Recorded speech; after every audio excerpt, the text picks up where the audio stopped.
कि ईश्वर जिसको बारे में कहा जाता है कि सभी लोगों का है ईश्वर, ईश्वर की नज़रों में सभी एक जैसे हैं, सभी ईश्वर की संतानें हैं। अलग अलग कई धर्म के लोग जो हैं अलग अलग तरीके से ये साबित करने की कोशिश करते हैं कि ईश्वर जो है उसके लिए सारे लोग एक बराबर हैं। मैं नहीं जानता है कि नहीं, मैं मानता नहीं इसलिए जानता नहीं, लेकिन मेरा न मानना और मेरा न जानना यहाँ महत्वपूर्ण नहीं है। महत्वपूर्ण यह है कि अदालत में मामला क्या है। मध्य प्रदेश हाई कोर्ट अब विचार कर रहा है इस बात पे कि क्या यह सरकार की नीति ठीक है ये कि सिर्फ ब्राह्मण को ही पुजारी बनाया जाए। तो मैं जिस छत्तीसगढ़ से बोल रहा हूँ अभी, इधर क्या होगा आने वाले दिनों में? क्या आप सोचते हैं कि यहाँ पर भी दलितों को पुजारी बनने का मौका मिलेगा? क्या होगा उससे? ईश्वर खुश होंगे, नाराज होंगे, या ईश्वर को ब्राह्मण के हाथ का खाना प्रसाद ज़्यादा अच्छा लगेगा? मुझको पता नहीं है।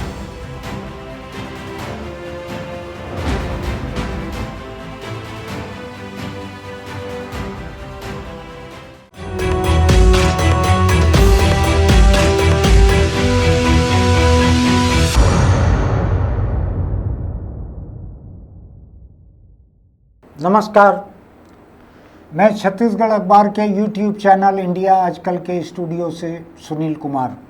एक बड़ा दिलचस्प मामला जबलपुर हाई कोर्ट से सामने आया है, जिसमें राज्य सरकार की, मध्य प्रदेश सरकार की एक पुजारी नियुक्ति नीति को चुनौती दी गई है, जिसके तहत केवल ब्राह्मण समाज कहें, तबका, जाति जो भी कहें, सिर्फ ब्राह्मण उम्मीदवारों को पुजारी नियुक्त करने के लिए इश्तहार निकला है। राज्य सरकार ने नीति बना के रखी है 2019 से, वैसी ही है कि सरकार के नियंत्रण वाले जितने मंदिर हैं उनमें सरकार केवल ब्राह्मण पुजारियों को नियुक्त करेगी। इसके खिलाफ लोग पहुंचे वहां पर कि इसमें एसटी, एससी, ओबीसी किसी भी दूसरे तबके को मौका नहीं दिया जा रहा है, और सरकार ने नीति ही ऐसी बनाई है कि केवल ब्राह्मण ही पुजारी बन सके। तो अदालत ने इसको एडमिट कर लिया है याचिका को, और सरकार को नोटिस देकर 4 हफ्ते में जवाब मांगा। इसका मामला बड़ा दिलचस्प है कि ईश्वर जिसको बारे में कहा जाता है कि सभी लोगों का है ईश्वर, ईश्वर की नज़रों में सभी एक जैसे हैं, सभी ईश्वर की संतानें हैं। अलग अलग कई धर्म के लोग जो हैं अलग अलग तरीके से ये साबित करने की कोशिश करते हैं कि ईश्वर जो है उसके लिए सारे लोग एक बराबर हैं। मैं नहीं जानता है कि नहीं, मैं मानता नहीं इसलिए जानता नहीं, लेकिन मेरा न मानना और मेरा न जानना यहाँ महत्वपूर्ण नहीं है। महत्वपूर्ण यह है कि अदालत में मामला क्या है। मध्य प्रदेश हाई कोर्ट अब विचार कर रहा है इस बात पे कि क्या यह सरकार की नीति ठीक है ये कि सिर्फ ब्राह्मण को ही पुजारी बनाया जाए। कई लोगों को अटपटा लगेगा, क्योंकि हम परंपरागत रूप से पीढ़ियों से, सदियों से देखते आ रहे हैं कि पूजा जो है वो तो ब्राह्मण ही कराते हैं मंदिर में, और तो कोई कराते नहीं है। बल्कि दूसरे जाति के लोग तो शायद गर्भगृह में भी भीतर नहीं घुसते हैं। अभी ज़्यादा पुरानी बात थोड़ी है, थोड़ा ही अरसा हुआ है कि बहुत सारे मंदिरों में दलितों के भीतर घुसने पे मनाही थी। आपको ध्यान है, यहाँ छत्तीसगढ़ का भी एक मंदिर था, पांडातराई नाम की जगह थी। मैं रिपोर्टिंग करता था उस समय, मोटरसाइकिल पे गया था। वहाँ पर रायपुर के सांसद थे उस वक्त के केयूर भूषण, वो गांधी जी के हरिजन सेवक संघ के भी कर्ता धर्ता थे छत्तीसगढ़ में। वो हरिजनों का मंदिर प्रवेश कराने के लिए पांडातराई गए थे, और वहाँ पे इतना विरोध किया उनका, सवर्ण लोगों ने मंदिर में मार के भगाया वहाँ से। केयूर भूषण जिस जीप में गए थे वो जीप को आग लगा दी, जला डाला। पुलिस को वहाँ पर गोली चलानी पड़ी थी। आंकड़ा मुझको याद नहीं है कि किसी को लगा था, क्या हुआ था, लेकिन गोली चली थी इतना। उसके बाद मैं वहाँ गया था। तो कई जगह होता है, दलितों को तो मंदिर में घुसने से कई जगह रोका जाता था। उधर राजस्थान में आपको ध्यान है, नाथद्वारा नाम की जगह एक है, जहाँ पर वैष्णव संप्रदाय का, वल्लभ संप्रदाय का बहुत बड़ा एक मंदिर है। वहाँ पर भी दलितों को एक घुसने पे मनाही थी, हरिजनों को घुसने नहीं दिया जाता था।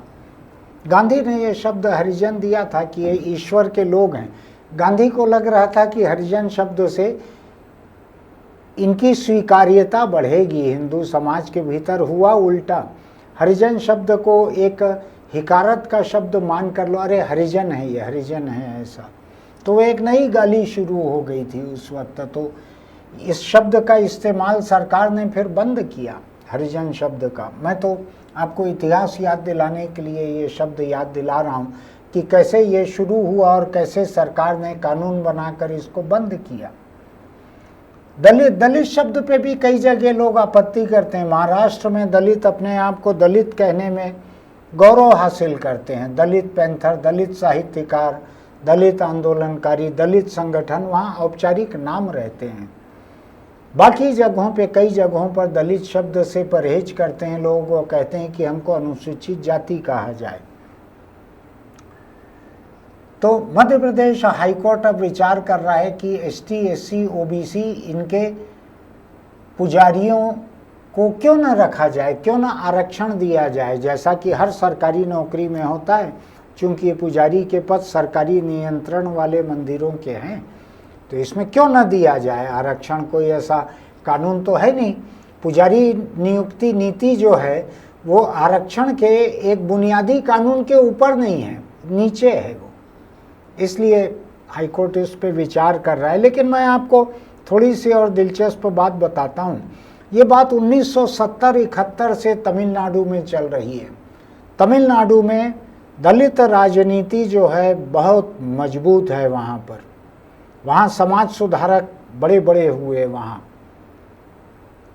और वहाँ पर सरकार ने, एम करुणानिधि मुख्यमंत्री थे, डीएमके की सरकार थी, उन्होंने 70-71 में कानून बनाया कि जो परंपरागत वंशवादी तरीके से पुजारी रहते हैं, पुजारी के बाद उसका बेटा पुजारी, फिर उसका बेटा पुजारी, ये जो चलता है इसको खत्म करेंगे और हम प्रशिक्षण और योग्यता के आधार पर पुजारी बनाएंगे। लेकिन 1972 में सुप्रीम कोर्ट ने इसमें दखल दे दिया था और नहीं हो पाया, ये लागू नहीं हो पाया। ये चलते रहा। लेकिन 2006 में, अब आप सोचिए 70-71 से लेके 2006 एक जिंदगी गुजर गई, चौथाई सदी से ज़्यादा वक्त निकल गया। फिर करुणानिधि मुख्यमंत्री थे, उन्होंने एक नया कानून बनाया और कहा कि आवश्यक धार्मिक प्रशिक्षण प्राप्त कोई भी हिंदू, चाहे जाति जो भी हो, वो मंदिर में पुजारी बन सकते हैं। इसके बाद सरकार ने प्रशिक्षण के स्कूल चालू किए, 200 से ज़्यादा नौजवानों को ट्रेनिंग दी, जिसमें अनुसूचित जाति यानी दलित और दूसरे पिछड़े वर्गों के लोग भी थे। इसके खिलाफ फिर लोग चले गए सुप्रीम कोर्ट। 2015 तक मामला चलते रहा। 2015 में तमिलनाडु के इस मामले में सुप्रीम कोर्ट ने फैसला दिया कि जहां पर मंदिर परंपरा से संचालित हैं, वहां नियुक्तियां परंपरा के आधार पर होंगी। और सरकार का ये आदेश गलत नहीं है। हर जाति से पुजारी नियुक्त करने का जो काबिल है, काबिलियत के आधार पे,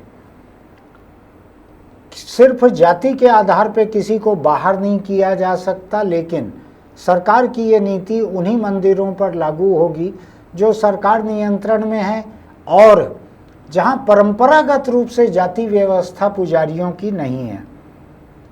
सुप्रीम कोर्ट के इस फैसले के बाद 2021 में स्टालिन की सरकार थी, डीएमके की ही, उन्होंने 24 ऐसे प्रशिक्षित पुजारी नियुक्त किए, जिसमें से 5 दलित समुदाय के थे। और पहली बार अनुसूचित जाति के लोगों को सरकारी मैनेजमेंट वाले मंदिरों में पुजारी बनाया गया। लेकिन ये याद रखने की ज़रूरत है कि उनकी जाति के आधार पे उनको आरक्षण दिया गया है, ट्रेनिंग में रियायत नहीं दी गई। पूजा कर्म, धार्मिक अनुष्ठान, इन सब की ट्रेनिंग पूरी दी गई। ये लंबा इतिहास है वहाँ का। तमिलनाडु प्रोग्रेसिव राज्य रहा है, समाज सुधार वहाँ पर रहा है बहुत शुरू से। आपको ध्यान होगा कि देश का पहला मिड डे मील वहीं लागू हुआ था, तमिलनाडु में। बाकी प्रदेशों में तो केंद्र सरकार ने लागू किया। पहला इसकी मिसाल जो है तमिलनाडु थी। कुछ लोग ये भी कहते हैं कि छत्तीसगढ़ की कोरिया रियासत में रामचंद्र सिंहदेव के पिता जो कि वहाँ के शासक थे कोरिया रियासत के, उन्होंने पहला मिड डे मील लागू किया था, तमिलनाडु के भी पहले, ऐसा भी कुछ लोगों का कहना है। तो तमिलनाडु का ये मामला जो है, जो अब तो वहाँ नियुक्त तो हो रहे हैं, दलित पूजा करा रहे हैं, वो बताता है कि ये दलित बनाम ब्राह्मण का ये मामला नहीं है, दलित वर्सेस ब्राह्मण का विवाद नहीं है, बल्कि जन्म बनाम योग्यता का मामला है ये, कि कोई जन्म से मान लिया जाता है कि ये ब्राह्मण है तो ये पुजारी बनने के लायक है, उसको वहाँ तमिलनाडु ने हटा दिया। तमिलनाडु ने कहा प्रशिक्षण पाओ, मुकाबला करो, इम्तिहान दो, जिसको धर्म के रीति रिवाज सबसे ज़्यादा मालूम होंगे उसको हम नियुक्त करेंगे। तब देखना है मध्य प्रदेश में क्या होगा, क्योंकि दिलचस्पी मेरी इसमें भी है कि मध्य प्रदेश के बहुत सारे रीति रिवाज, नियम कायदे, फाइलों पर आदेश की परंपराएं, उनको छत्तीसगढ़ ज्यों का त्यों अमल करने लगता है उनके ऊपर। अभी तक वो बड़े भाई का दर्जा मध्य प्रदेश का बाकी है। तो मैं जिस छत्तीसगढ़ से बोल रहा हूँ अभी, इधर क्या होगा आने वाले दिनों में? क्या आप सोचते हैं कि यहाँ पर भी दलितों को पुजारी बनने का मौका मिलेगा? क्या होगा उससे? ईश्वर खुश होंगे, नाराज होंगे, या ईश्वर को ब्राह्मण के हाथ का, ब्राह्मण के हाथ का खाना प्रसाद ज़्यादा अच्छा लगेगा? मुझको पता नहीं है। आप आस्थावान हैं तो आप जब अगली बार जाएं किसी मंदिर में तो उधर हाथ जोड़ के आंख बंद करके पूछिए, और जब तक आपको जवाब न मिले ईश्वर की तरफ से तब तक डटे रहिए वहाँ पर, वहाँ से निकलिए मत। ईश्वर से पूछिए कि क्या आपको ब्राह्मण के हाथ का ही खाना प्रसाद ज़्यादा अच्छा लगता है, या दूसरी जाति के लोग भी दुस्साहस कर सकते हैं आपको प्रसाद चढ़ाने का? पूछिए, और जब तक जवाब न मिले तब तक वहाँ से हटिए मत। मेरा ख्याल है अब बाकी ज़िंदगी वहीं पे बैठे रहेंगे हाथ जोड़कर। फिर मिलेंगे। आपको ठीक लगता है ये जो मैंने कहा है, तर्कसंगत बात कही है, न्याय संगत बात कही है, तो इसका लिंक अपने दोस्तों को भी बढ़ाइएगा। हमारे इस YouTube चैनल इंडिया आजकल को सब्सक्राइब कीजिए, लाइक कीजिए, नोटिफिकेशन की बटन दबाइए। चलते चलते एक छोटी सी सलाह, सिगरेट, बीड़ी, गुटखा, तम्बाकू अगर आप खाते पीते हैं तो छोड़ दीजिए, वरना कैंसर आपको नहीं छोड़ेगा। तंबाकू का पीछा करते करते कैंसर पहुंच जाता है और बहुत बुरी मौत मारता है। देश के एक बहुत बड़े नेता की तस्वीरें आप देखते हैं ना, मुंह खुलता नहीं है, बोलते क्या हैं किसी को समझ में नहीं आता है। ऐसे ही गुटखा तम्बाकू का नतीजा था वो। उनके पास तो कहते हैं लोग कि दसियों हजार करोड़ रुपए हैं तो उनका काम चल गया। इधर आपका घर मकान बिक जाएगा तो भी प्लास्टिक सर्जरी का खर्चा नहीं निकल पाएगा। बेहतर यही है कि तंबाकू पर, सिगरेट पर, गुटखा पर पैसा बर्बाद करना बंद कीजिए। मुझको ठीक ठीक दाम तो नहीं मालूम है, लेकिन मेरा ऐसा अंदाज है एक सिगरेट या एक पाउच गुटखा जो है उतने में आप अपने बच्चों के लिए एक फल ले जा सकते हैं, या एक अंडा ले जा सकते हैं, या दिन भर में जितना खाते पीते हैं आप इन चीज़ों को उतने में शायद आधा लीटर दूध भी ले जा सकते हैं बच्चों के लिए। अपने बच्चों को देखिए, उनके लिए कीजिए। फिर मिलेंगे।